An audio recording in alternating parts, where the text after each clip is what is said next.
حیدر کے لگتے دل ہو تم فرزند مصطفیٰ.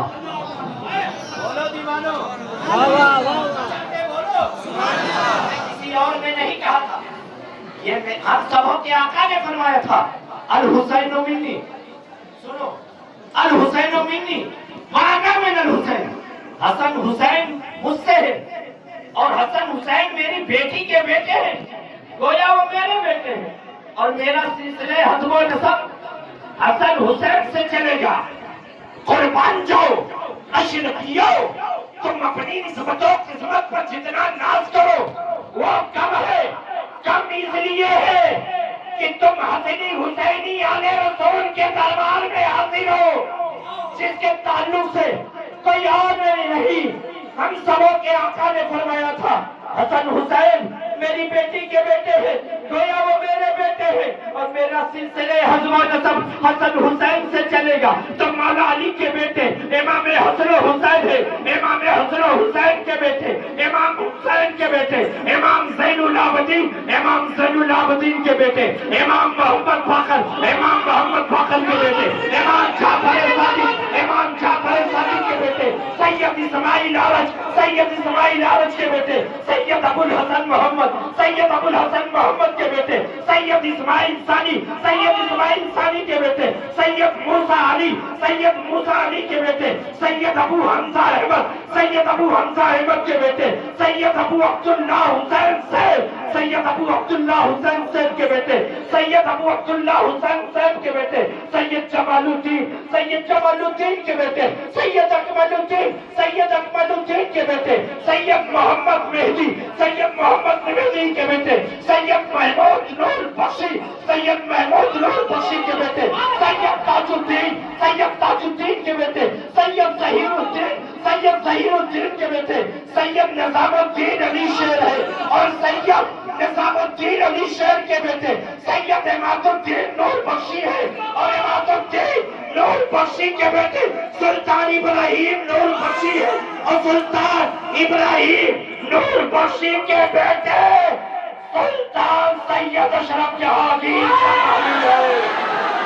نعرہ تکبیر، کھڑے ہو کے نعرہ لگائیں، کھڑے ہو کے کہتے باندھے نعرہ تکبیر، نعرہ تکبیر، نعرہ تکبیر، نعرہ رسالت، نعرہ رسالت، نعرہ رسول، اولاد غوث اعظم، فیضان مکتوم اشرف، فیضان مکتوم اشرف، فیضان مکتوم اشرف، فیضان مکتوم اشرف، فیضان مکتوم اشرف، فیضان مکتوم اشرف.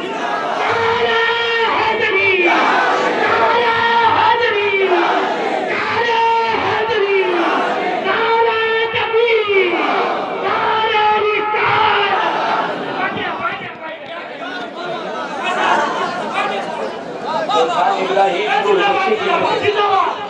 سلطان ابراہیم نور بخشی کے بیٹے سلطان سید اشرف جہانگیر جس کی بارگاہ میں آپ حاضر ہوں. کس چیز کی کمی؟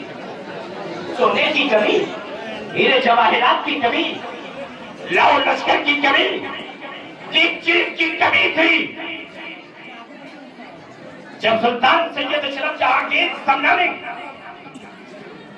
27ویں رمضان کی شب میں حضرت خضر علیہ السلام نمودار ہو کر کے فرماتے ہیں اے اشرف اب آپ کو سمنان کی سلطنت کو ٹھکرانا پڑے گا، سمنان کی سلطنت کو ٹھکرانا پڑے گا. آپ نے سمنان کی سلطنت اپنے بھائی آپ کے حوالے کی، سمنان کی سلطنت کو ٹھکرا کر کے ہندوستان کے لیے روانہ ہونے لگے. آپ کی والدہ فرماتی ہے بیٹا اشرف ہندوستان جا رہے ہو؟ آپ فرماتے ہیں امی جان ہاں میں ہندوستان جا رہا ہوں.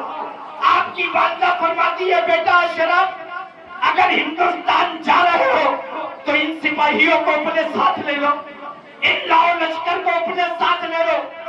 آپ فرماتے ہیں امی جان آخر ہندوستان جا رہا ہوں، ان سپاہیوں کی ہمیں کیا ضرورت ہے؟ آپ کی والدہ فرماتی ہے بیٹا اشرف اگر ہندوستان ان سپاہیوں کو ساتھ لے کر کے جاؤ گے تو مجھے یہ محسوس ہوگا کہ میرا بیٹا ہندوستان اپنے نانا کی دین کے لیے جہاد کرنے والا ہے۔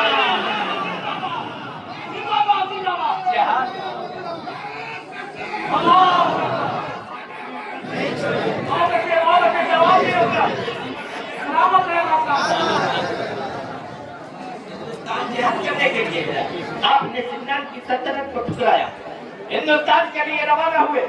آپ حالت حاضرہ دیکھ رہے ہیں، اگر کسی کو 1 گھنٹے کے لیے کرسی پہ بیٹھا دیا جائے، گھنٹے کے بعد اگر آپ کو ضرورت اس کرسی کی پڑ جائے، کوئی شخص اس کرسی کو دینا نہیں چاہتا۔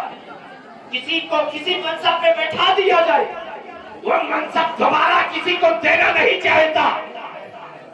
آپ حالت حاضرہ دیکھیں، ہر حد تک انسان گرنے کو تیار ہے لیکن کرسی چھوڑنے کو تیار نہیں۔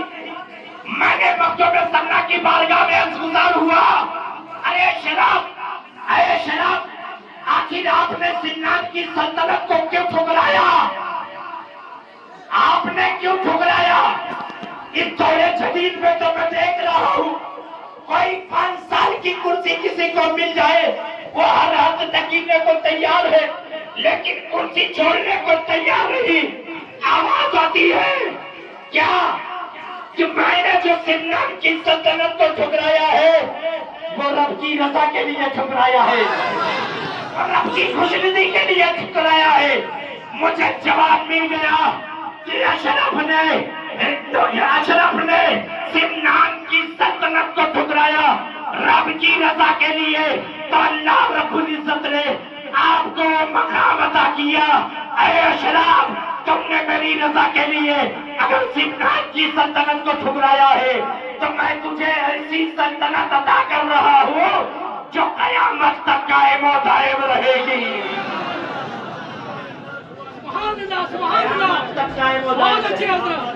سنان کی سلطنت پر میرے اشرف فائز ہے۔ کسی بھی مذہب و ملت کا ماننے والا آتا، روتا ہوا آتا، ہنستا ہوا جاتا، خالی ہاتھ آتا، بھر کر کے مرادیں لے کر کے جاتا۔ وہی سلطنت جو رب کی رضا کے لیے مکتوب سمنا نے سنان کی سلطنت کو ٹھکرایا، وہی سلطنت آج کی چوچا مقدس میں آج وہ عدالت لگتی ہے جس عدالت میں ہر مذہب و ملت کے لوگ جب سوالی بن کر کے آتے ہیں، چاہے وہ کسی مذہب کا ہو، چاہے وہ کسی فرقے کا بھی ہو، میرے مکتوب مذہب دیکھ کر کے نہیں عطا کرتے بلکہ دل دیکھ کر کے عطا کرتے ہیں، اور جب وہ عطا کرتے ہیں تو اس کی حیثیت سے زیادہ عطا کرتے ہیں۔ گویا آنے والا یہ کہنے پر مجبور ہو جاتا ہے کہ جو کرم اشرف نے کیا وہ کسی نے ہم پر نہیں کیا ہے۔ نعرہ تکبیر، نعرہ رسالت، نعرہ رسالت، نعرہ حیدری، فیضان مخدوم اشرف، فیضان مخدوم اشرف، حضرت علامہ عتیق احمد اشرفی۔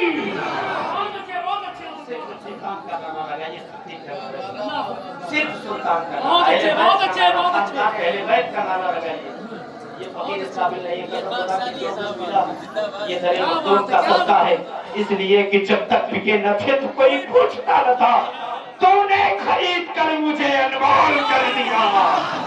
تبھی تو میں کہتا ہوں کہ وہ جسے اپنی نگاہوں سے پلا دیتے ہیں اسے میں کش نہیں میں خانہ بنا دیتے ہیں، اسے میں کش نہیں میں خانہ بنا دیتے ہیں۔ حضرات محترم، یہ دربار مکتوم سمنا ہے اور آج ہر مذہب و ملت کے لوگ دربار مکتوم سمنا کی بارگاہ میں آئے ہیں۔ آج بھی کچھ لوگ یہ کہتے ہیں ان کے دربار سے کیا ملتا ہے، کیوں آتے ہو؟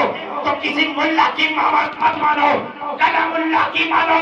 کلام اللہ میں اللہ رب العزت ارشاد فرماتا ہے، اللہ الا ان اولیاء اللہ لا خوف علیہم علیہم ولا هم يحزنون.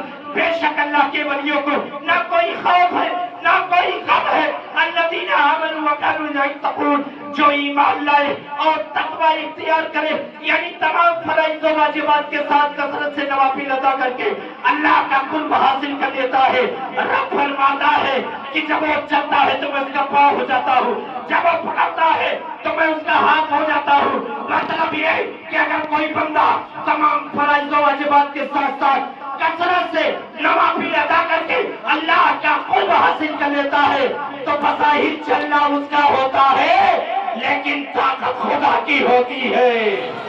بولنا اس کا ہوتا ہے لیکن طاقت خدا کی ہوتی ہے. پکڑنا اس کا ہوتا ہے, طاقت خدا کی ہوتی ہے. دیکھنا اس کا ہوتا ہے, طاقت خدا کی ہوتی ہے. اور ہم تو اس سلطان کی بارگاہ میں حاضر ہے جو سخی ابن سخی ہے, ولی ابن ولی ہے, جن کے دربار سے کبھی کوئی خالی ہاتھ واپس نہیں جاتا. اور جائے گا کیوں؟